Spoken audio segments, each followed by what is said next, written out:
But first, millions of adults across the UK have not told their families what they want to happen to their money and property when they die.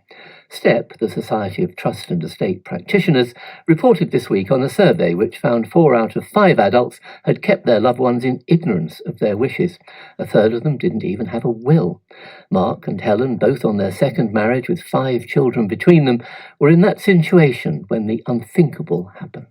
There was a mechanical failure on the car. It left the road, banged into a tree and exploded into a fireball.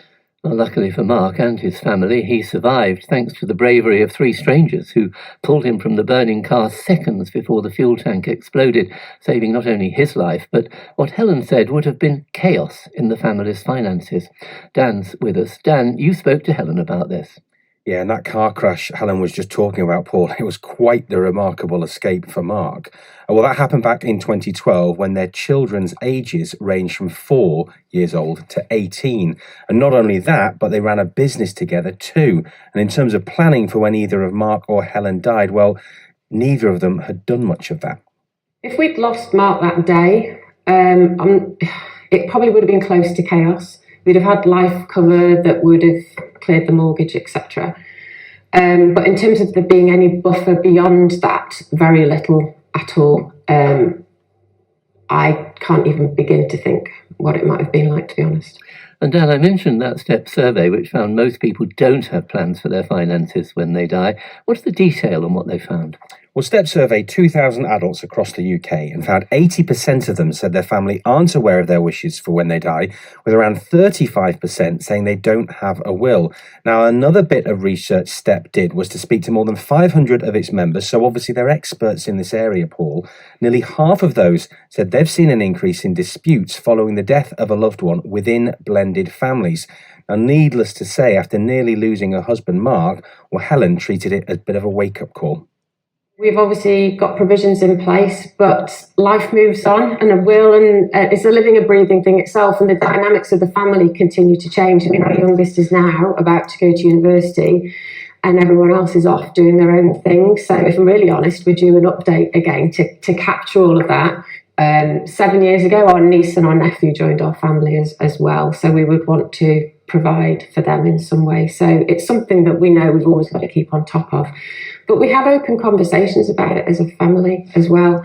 Items in the house, pieces of jewellery, we actually laugh and we joke about it. Oh yeah, put your name on it if you like, because those conversations are really important.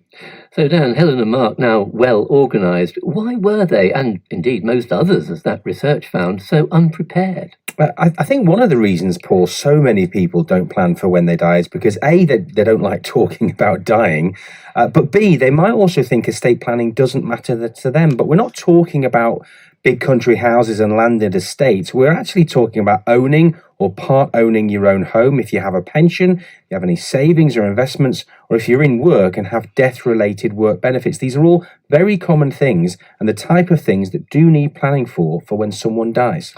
Thanks, Dan. Well, with Dan in our Salford studio is Nina Sperring. She's a partner at solicitors Price, Slater, Gorn, and a member of STEP, which produced that report this week. Nina Sperring, is it really chaos if you haven't prepared your finances for your death? Not necessarily in every case, but I think it's safe to say that you're going to create uncertainty and stress at an already difficult time. And Helen's story is a great example of that. It must have been awful for her. And are you still finding clients who really are unprepared? All the time. It's absolutely incredible the amount of people that I see that come in, they haven't even thought about it, they haven't talked about it. Business owners, for example, who don't actually know how their business is going to pass when they pass away. And so what kind of planning do you set them off doing? What are the first things to do? The first things are really simple. Just talk about it, think about it. Although it might seem difficult, it's better to have these conversations now than for there to be stress further down the line. I suppose people get concerned, though, if they have several children, as Helen and Mark did, other relatives, they might think, well, I'm not sure if I want to give them all the same, and that all gets a bit embarrassing, doesn't it? Well, I think, there are lots of things that you can take into consideration. So you can sit down and think about, well, I can make a will, and you can include a structure that prioritises certain people, or you can think, well, I want to give something to my spouse, but also for my children to inherit perhaps from a previous relationship. There are lots of things, but the starting point is to just talk about it. Yes, and I suppose what we call now blended families, it's even more important because, there may even be ex-partners who've got property, never mind stepchildren and so on. But making a will, from what your survey said, isn't always enough, because it says the number of family disputes after someone dies is on the increase. Why is that? It's difficult to say, really. I think sometimes if you are relying on assumptions or promises that have been made years ago, it's important not to think that that's going to happen and to revisit your plans as circumstances change. So, for example, if you remarry or go on to have more children, or if people's needs change as well. Yes, and of course, if you remarry in England, Wales or Northern Ireland, your will becomes invalid. And I believe there are even changes in your will in Scotland when you get divorced. So you have to think of those things. But is preparing in advance, like Helen and Mark, does that help resolve or prevent disputes? I think you've always got to be alive to there being a dispute, but a great place to start is preparing a will. Now, we all say prepare a will.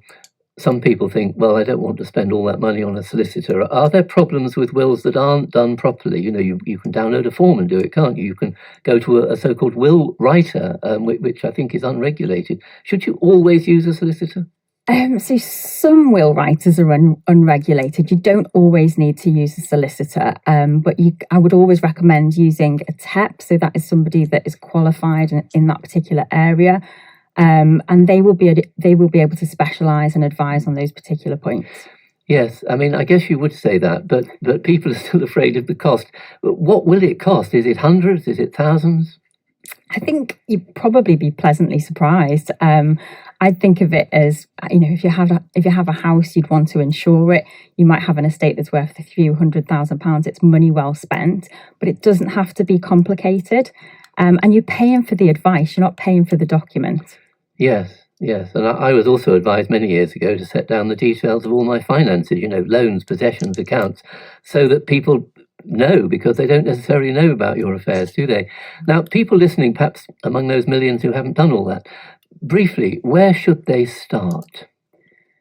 Well, there is a STEP website, so they've got a page for the public, and there's an article called Get Started. So that's a really good landing page that you can have a look at. Again, just sit down and talk about it with your family. Go and see an expert.